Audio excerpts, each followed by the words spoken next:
Atenção, atenção, o mundo vai acabar. Onde foi que eu já ouvi isso mesmo? Este é o Visão Libertária, sua fonte de informações descentralizadas e distribuídas. Este artigo foi escrito por Amazônia Livre, revisado por Baby Yoda, narrado e produzido por mim, Quintessência. Gente, pasmem, mais uma vez esse pessoal metido a profeta do apocalipse, ou seja, os especialistas em clima da ONU, aparecem de novo com a mesma história batida. O mundo está para acabar, mais desesperado do que picareta vendendo o curso de internet, mais falido do que banco alavancado em moeda estatal, mais confuso do que vendedor de criptomoeda centralizada. O pessoal do IPCC, o painel intergovernamental sobre mudanças climáticas, lança agora o Guia do Sobrevivencialismo Climático. Poxa, o sobrevivencialismo é até legal. Eles ensinam a guardar comida, a fazer uns tipos de fogão a lenha, a construir casas reforçadas e a dar uns nós cabulosos. Mas esse sobrevivencialismo da ONU beira a insanidade. Acho que realmente vamos precisar da mentalidade sobrevivencialista, mas, no caso, será para sobreviver ao cataclisma institucional que se avizinha, dado que os estados estão cada vez mais falidos e ineficientes. Cada vez mais, os estados nacionais falham em cumprir aquelas suas premissas mais básicas, como garantir o direito à propriedade e manter um sistema de justiça. Adaptar-se a condições adversas, resistir e sobreviver parecem ser valores cada vez mais afeitos na nossa sociedade, não devido a eventos climáticos, mas devido a ações tresloucadas dos governos mundo afora. Por isso, esteja preparado, ou talvez cheguemos ao famoso salve-se quem puder, mas para os políticos quero deixar. Cada um por si e o diabo para todos vocês. Bem, voltando à ciência, esses burocratas do IPCC estão realmente alucinados, exatamente como os governos têm feito com o dinheiro, imprimindo cada vez mais moeda numa espiral de loucura que ninguém sabe aonde vai terminar. Os pseudocientistas do IPCC têm soltado mais alardes, sempre mais catastrofistas, como que dobrando a meta no melhor estilo Dilma.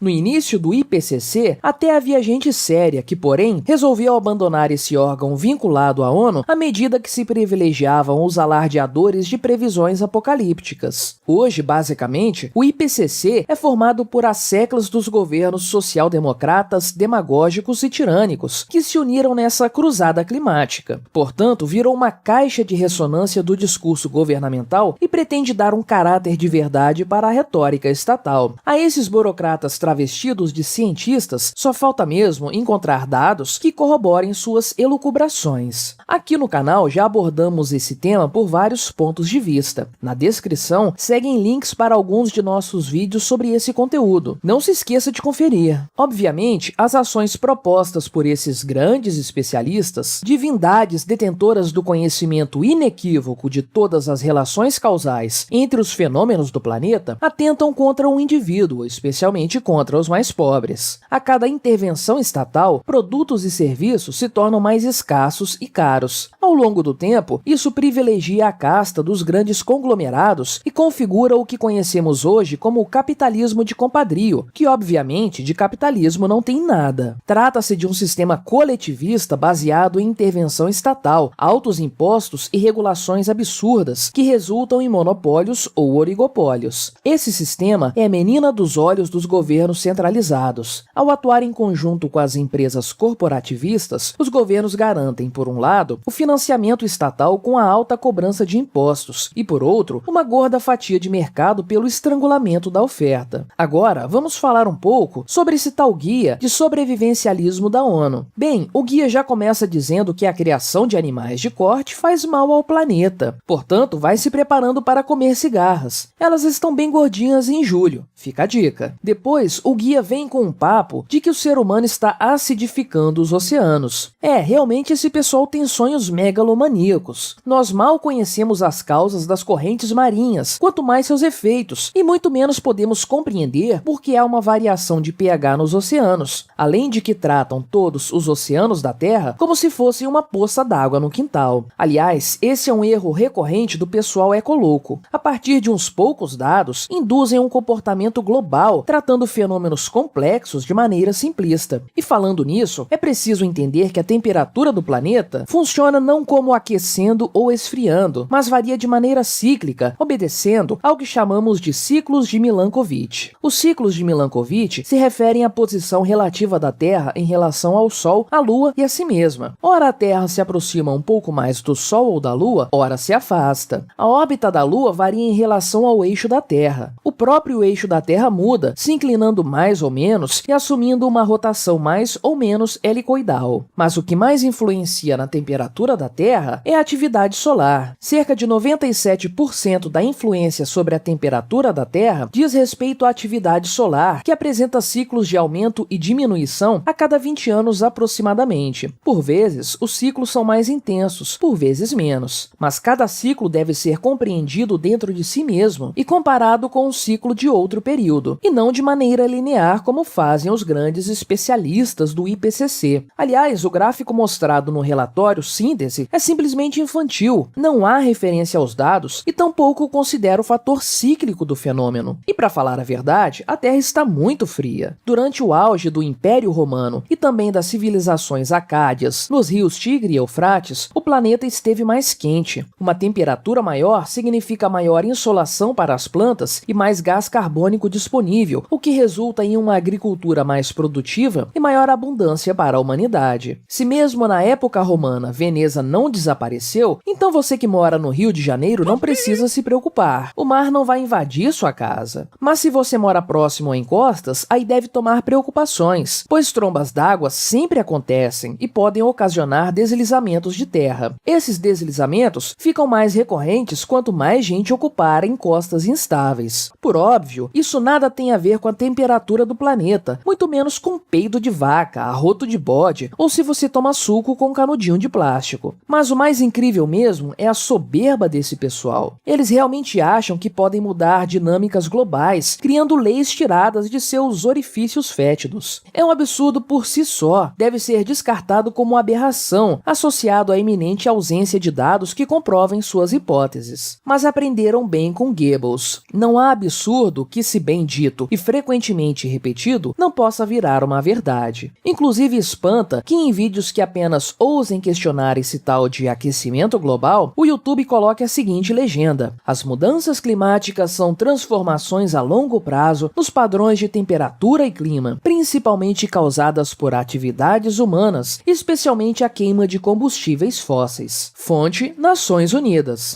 Bem, só faltou combinar com os dados. Obrigado por sua audiência. Se você gostou deste vídeo, deixe o seu like e o compartilhe com seus amigos para difundir as ideias da liberdade. Se quiser ser notificado de outros vídeos, clique em se inscrever e depois no ícone da campainha. Até a próxima!